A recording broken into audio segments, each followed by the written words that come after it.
Hello सांग मैंने नमस्कार आपण को एक छोट मिनी ब्लॉग रे स्वागत। देखो आमर आज पोहला माछ बेसर दे भजा हम मो मौसी संग संग सका उठिक पोहला माछ धुआ धुई करके पुटा काढ़िकिना भाजवाई आसबारी बेसर देकिना देखो सांग मैंने आपण आड़े ये माछटा को कौन कहते निहाती कमेंट सेक्शन में कमेंट करेंगे।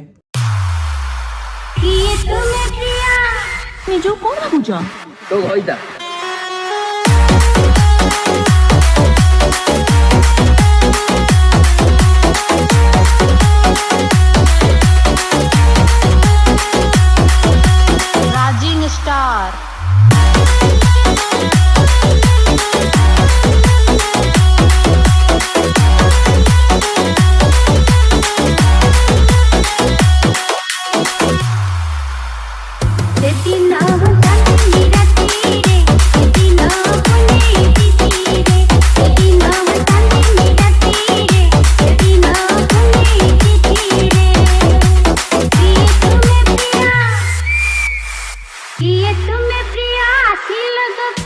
बर्तमान हो जाए बेसर दिया कि पोहला माछ भजा ता सहित पुदीना चटनी।